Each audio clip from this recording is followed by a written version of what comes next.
Olá, bom dia. A gente começa o programa de hoje com uma pergunta. Você já se sentiu apreensivo a ponto de ter um aperto no peito, uma inquietação, até suor nas mãos? Pois bem, sentir-se ansioso é uma experiência comum a qualquer ser humano. Agora, quando a situação, essa ansiedade desencadeia sintomas com uma intensidade e duração maiores que o esperado, causando um significativo grau de sofrimento, é bem provável que a pessoa esteja apresentando algum transtorno de ansiedade. E entre os mais comuns estão a fobia social e a fobia específica. Pois bem, fobia é o tema do Viver Bem de hoje. Seja muito bem-vindo.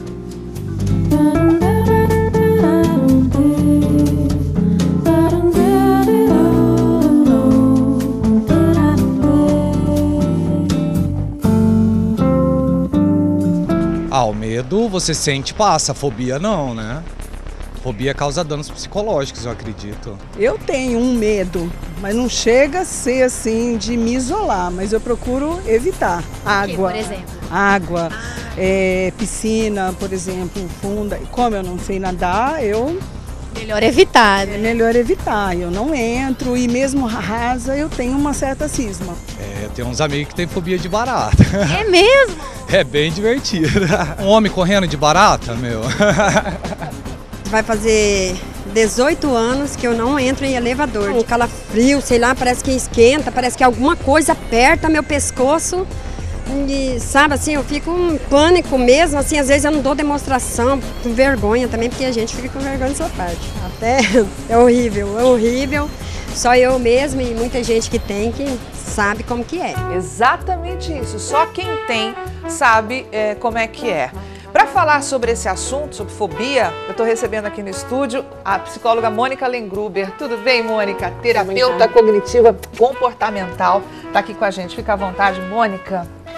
Bom, a gente já ouviu aí, né, as pessoas comentando que medo de elevador, barata, que eu compartilho, eu acho horrível. Se passar uma aqui agora, eu simplesmente saio, deixo o estúdio com você, tá? Com os meninos e vou lá pra fora.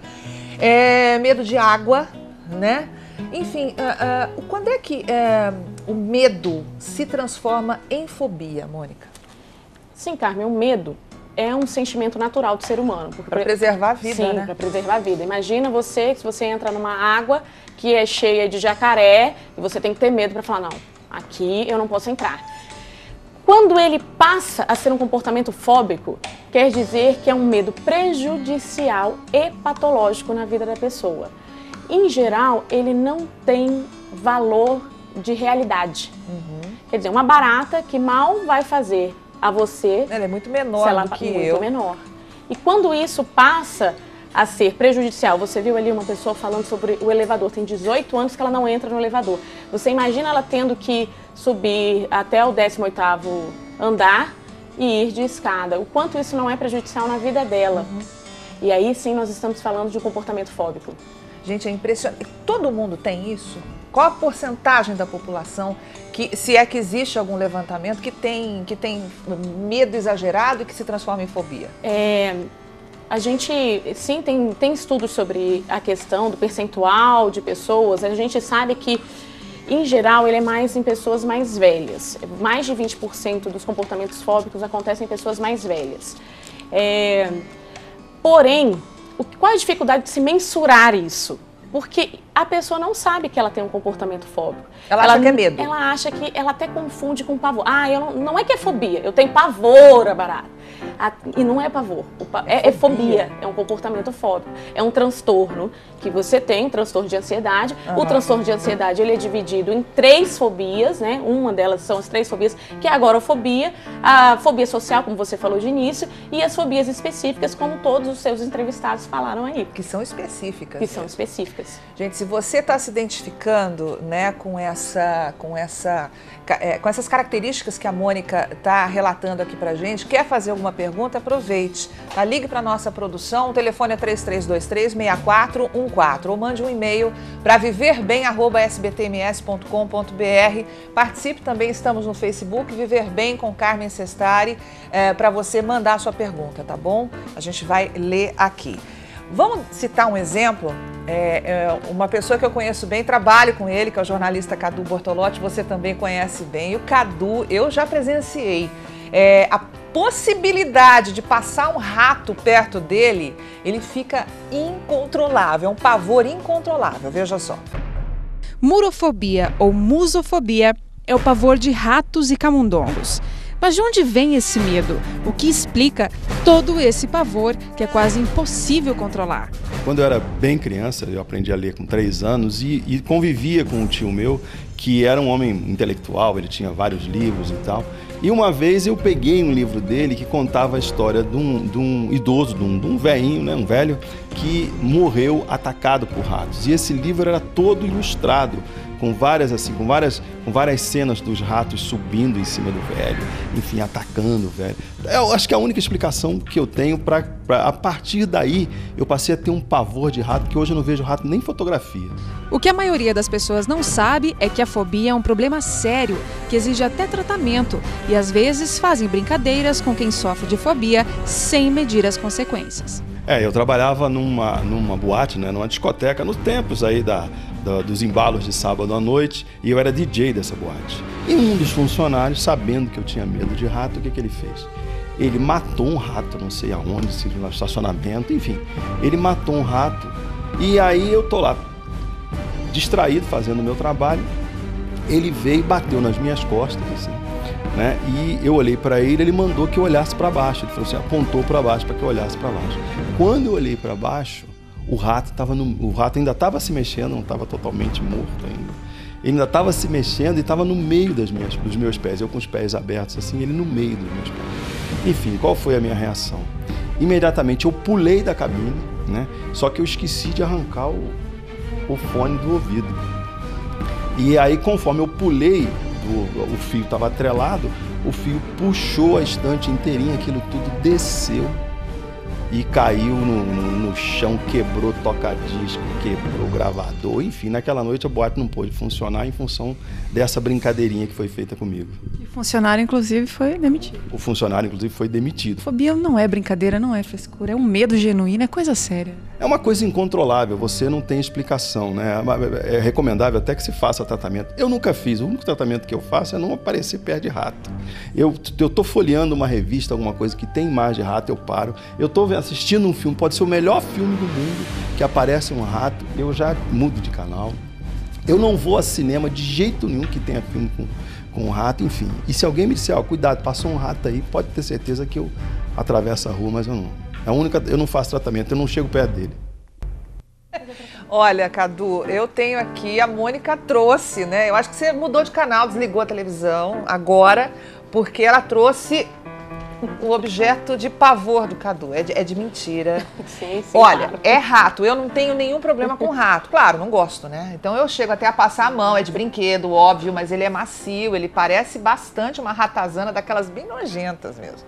Se fosse barata, eu já estava do outro lado da rua, tá? Com relação a... Por exemplo, eu nunca procurei tratamento, porque eu achava que era medo, que era o tal do pavor. Né? O Cadu acabou de relatar também que nunca procurou tratamento, mas fica distante, longe de ratos. Nem em revista, nem em imagem ele gosta de ver. Precisa fazer tratamento? Que tipo de tratamento é esse? Com certeza, Carmen. O tratamento é fundamental e, em geral, as pessoas não o fazem. O que acontece? Ali, o Cadu... Por que não fazem? Porque elas ficam, eu tenho medo, elas têm um comportamento, elas adquirem um comportamento de fuga e esquiva. Então é preferível que eu fuja e que eu me esquiva daquele componente fóbico do que me tratar. Em geral é isso que as pessoas fazem, as pessoas que apresentam as fobias específicas. E como não tem nenhum problema muito grave, elas acham que não tem nenhum problema muito grave, você imagina você com seu medo de barata, sai daqui, vai acabar o seu programa e fica uma situação muito difícil. Se eu tô sozinha isso em é casa, grave para sua profissão. O problema é grave se eu tô sozinha em casa. Eu saio de casa e deixo a barata lá. E deixa. E a pessoa pode até se machucar gravemente. Na fobia social, por exemplo, pode levar até uma dependência química. Então, as consequências são graves e as pessoas não têm essa noção. Por que eu trouxe essa ratazaninha aqui? Porque isso é um componente da terapia. Então, como é que a gente trabalha com as pessoas que chegam até nós, terapeutas cognitivos comportamentais, com esse comportamento fóbico? A gente primeiro acolhe esse paciente, obviamente, faz todo um trabalho de verificar de onde veio. Você vê que o Cadu ali tem uma explicação. E é a explicação, Cadu. Pode ter certeza que isso tem a ver com essa fobia. Sim, claro. Porque a criança não tem essa noção de que aquilo faz mal, mas ele leu algo e viu uns ratos comendo e aquilo, o cérebro já absorveu aquela informação. Então, rato para ele significa um alerta muito grande, um pânico muito grande, e com a brincadeira possivelmente agravou o quadro.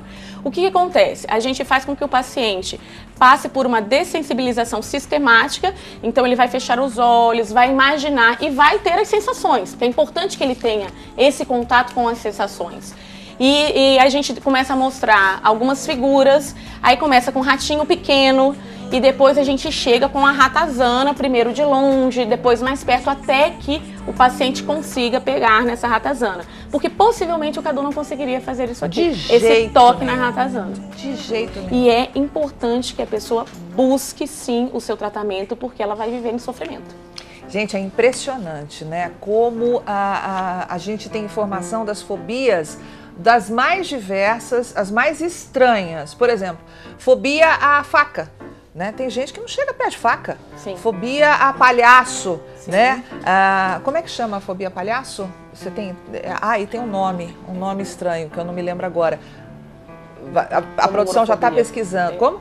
Não, como a murofobia, que é o nome esquisito ali dos sapos. Fobia a clipes.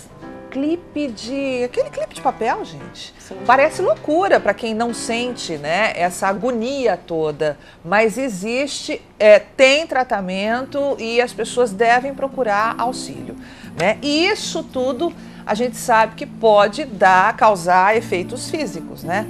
Dores de cabeça, enfim, né? O organismo começa a sofrer. Então, eu tenho um recadinho para você muito importante do professor Ueda. Tudo bem, professor Ueda? Bom dia. Bom dia. Hoje eu vou falar um pouquinho sobre problemas de coluna.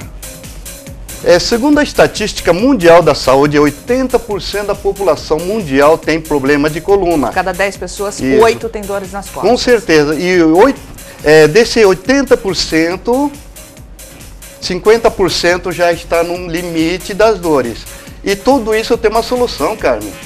É simples. Segundo, a técnica Shizentai que eu desenvolvi, que é um agregado de várias técnicas de ajuste articular, consegue solucionar de vez as causas das dores, e não as dores, e sim as causas. Não trata a consequência, trata a causa. Exatamente. Então sempre procuramos orientar as pessoas a não cruzarem as pernas, evitar carteira no bolso de trás, evitar o sofá, porque ninguém senta corretamente, não é? E tudo isso vem agredir bastante a coluna. E lá no Instituto Ueda é feito uma série de tratamentos. O tratamento que nós fazemos é o ajuste articular. Basta nos ligar pelo telefone 3356-5969. Tranquilo, você viu aí, tá dado o recado, professor Ueda. Vamos repetir o telefone, 3356-5969. Professor Ueda, muito obrigado. Viu? Grande abraço pro senhor. E daqui a pouquinho, no próximo bloco, você vai conhecer a história da pedagoga Leslaine.